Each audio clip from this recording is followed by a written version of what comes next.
Upon checking my phone, I saw that I had 13 missed calls. They were all from my mother-in-law, Martha. Not again. As I was pondering this, my phone vibrated once more. Hello? Upon answering the call, Martha raised her voice in anger. Excuse me, isn't the allowance for this month $3,000 due? Excuse me? I said, send the allowance. This month's payment hasn't been deposited yet. Martha raged, completely disregarding my circumstances and only expressing her own desires. I'd had enough of her. Even in this situation, she doesn't reflect on her words and actions, does she? I've got no choice but to resort to my last option. I pulled myself together and blurted out to my phone. Your son has passed away, so I can no longer send allowance. My name is Jennifer Smith, 32 years old. I'm a busy working woman at a major financial firm and also a housewife. I got married about 2 years ago. I met my beloved husband, Mark, through our shared hobbies. He was kind to everyone, and I was attracted to his warm smile, quickly developing feelings for him. Apparently, he felt the same way, and after dating for a year, we immediately got engaged. We both believed that we wouldn't meet anyone better than each other. We were living together while dating, and without any major quarrels, we decided to marry. Everything went smoothly for us, but here's where a problem arose. That was Martha, my mother-in-law. My father-in-law had passed away a few years ago, and since Mark didn't have any siblings, his only family was Martha. The trouble started when I first visited her home to introduce myself before our wedding. Nice to meet you. Martha clearly showed a displeased expression. So you're Mark's fiancé? Yes. My name is Jennifer Miller. You're a rather plain girl. I wonder what Mark sees in you. Huh? I couldn't tell if she was joking or seriously meant what she said. Having such words directed at me by the mother of my loved one, I was quite shocked. Seeing my state, Mark frowned at Martha. Hey, Mom! What's with the sudden harsh words? How can you say such things to the person I chose? No, Mark. I'm just trying to choose a suitable woman for you. Choose? I'm the one who chose her. You have no right to meddle. Don't say it in such a cold way. I'm just telling the truth because I care about you. If you were really thinking of me, you'd simply support us. Why can't you understand such a simple thing? The air turned heavy as an argument unfolded between mother and son right before my eyes. Given that this was my first meeting with Martha, I wasn't in a position to intervene. Although the atmosphere remained awkward, we ultimately managed to express our intent to marry. As we were leaving, Martha called out to Mark, sounding somewhat disgruntled. Mark, can I have a word?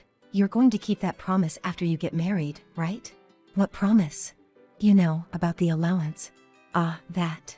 Yes, I'll be sure to take care of that. Can we not discuss it here, please? Well, I was just asking. Throughout, the atmosphere between my husband and his mother was tense, and the air was thick with discomfort.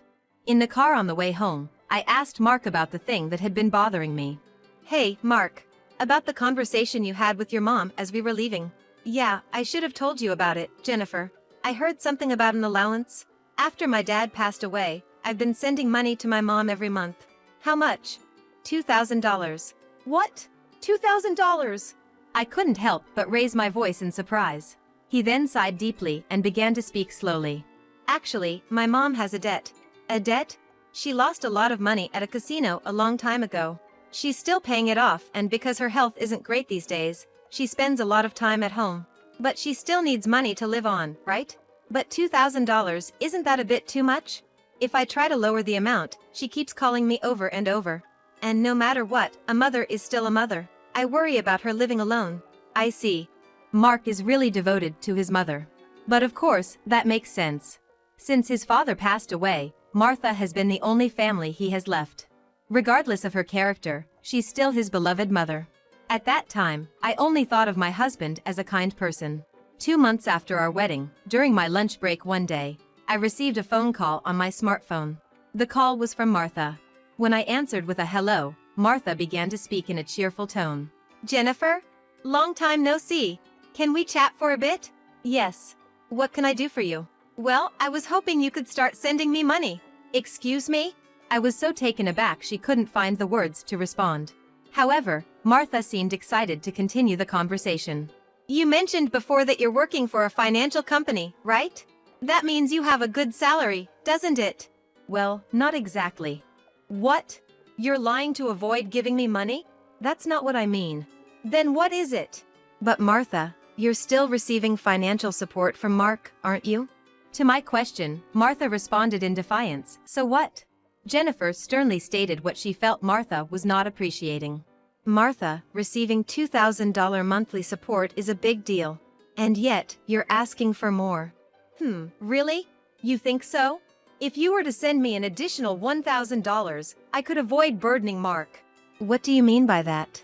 Well, I have Mark as a guarantor for my debts. If I fail to make payments, the debt collectors will go after him. Do you understand? But aren't you using part of Mark's $2,000 to pay back the debt? I'm short. I haven't told Mark, but I have a significant amount of debt. From Martha's tone, it was apparent that this was a fact even her husband was unaware of.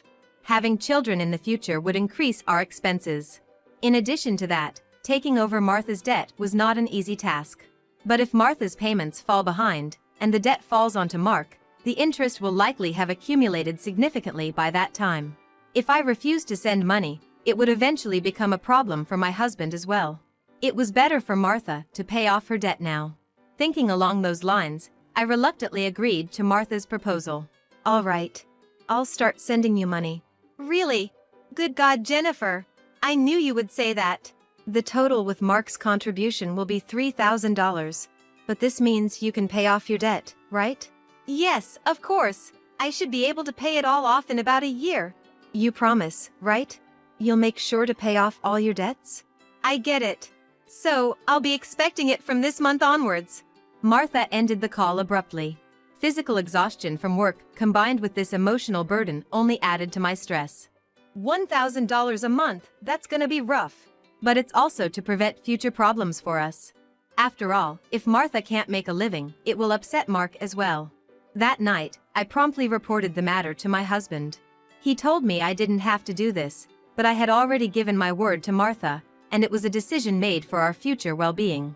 Mark expressed his gratitude and understanding, even as he maintained a sorry expression throughout. Time flew by, and 2 years have passed since then. The financial aid we thought would end in a year is still ongoing, and even now, we are transferring $3,000 every month to Martha. What's more, about 2 months ago, Mark fell ill and has been unable to go to work.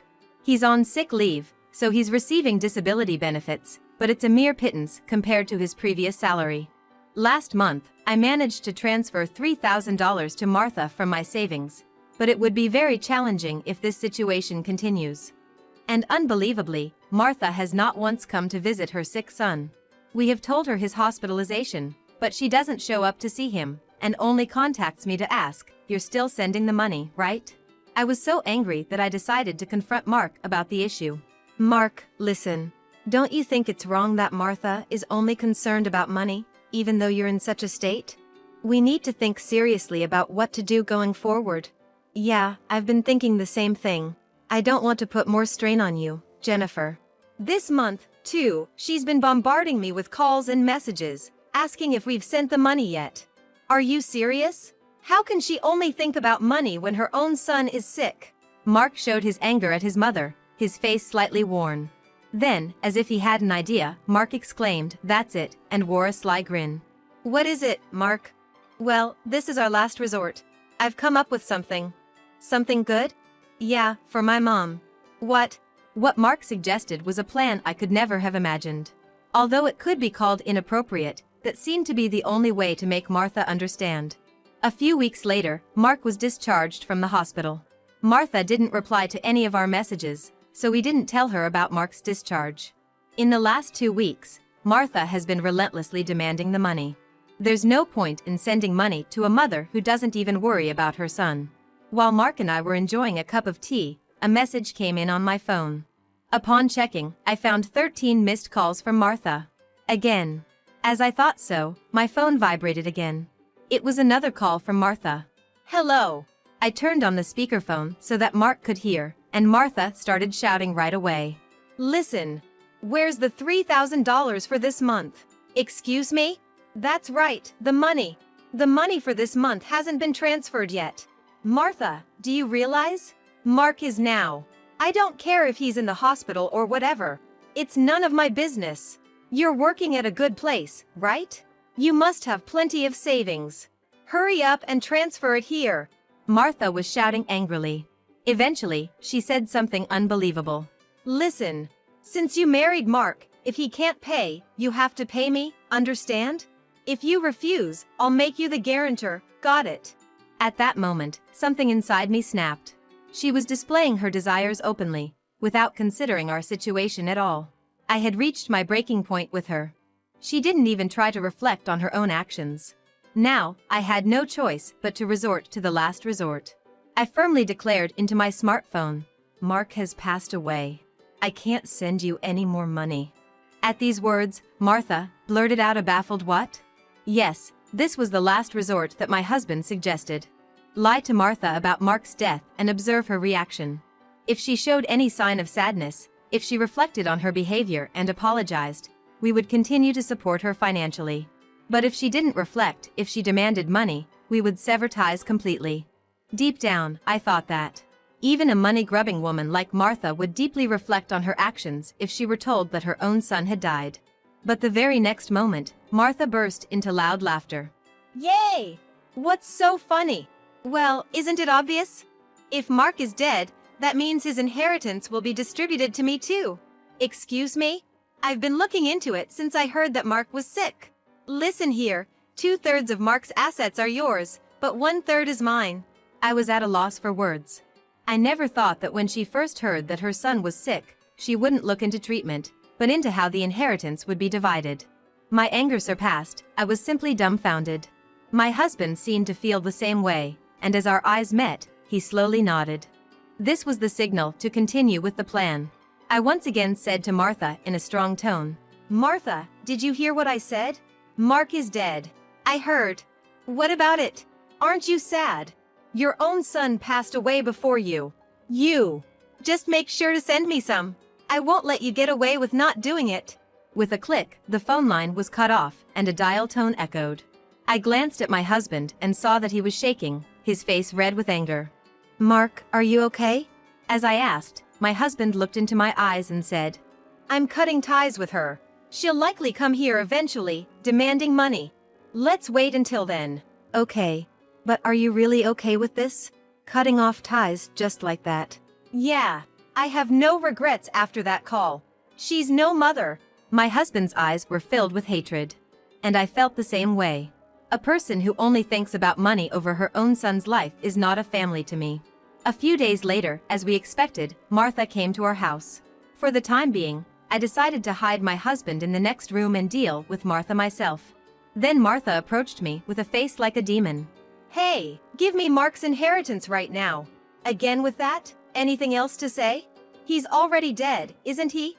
It's pointless to say anything now. Yet, you never even visited him. What are you saying? Are you really his mother?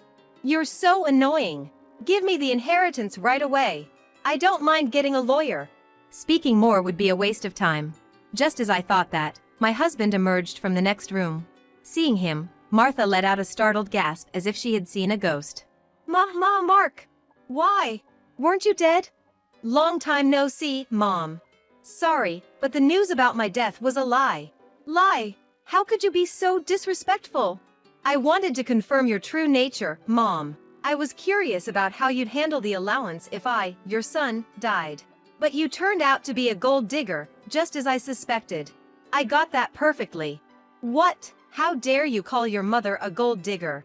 Silence. I'm cutting ties with a toxic parent like you. Martha's mouth was agape at my husband's angry shouts. She could not come to terms with the fact that her own son was severing ties with her. What does this mean, Mark? It means exactly what I said. I can't consider someone like you as my mother. No way. Then, what about the allowance? Do you really think I would? You're on your own with the debts. We're moving. Wait, please! If you do that, what about my living expenses? Tearfully pleading, Martha reached out to my husband. He forcefully shook off her hand, looked at her coldly and said, I don't care about your living expenses.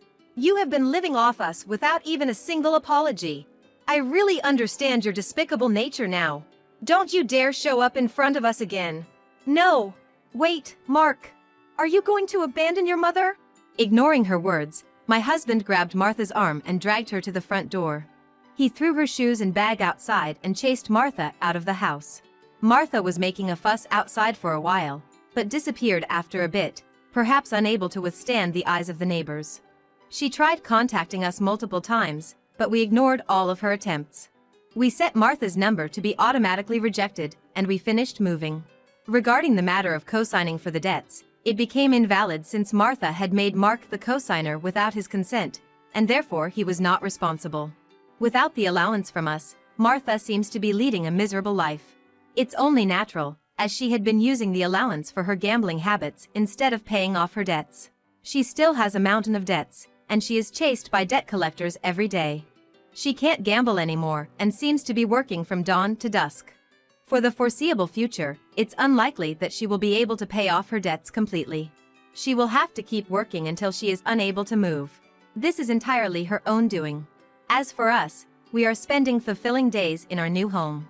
My husband's condition has stabilized, and he has returned to work after some time. Now, there's a new life growing in my belly. We're going to have an additional member in our family next year. From now on, we want to spend happy days as a family of 3.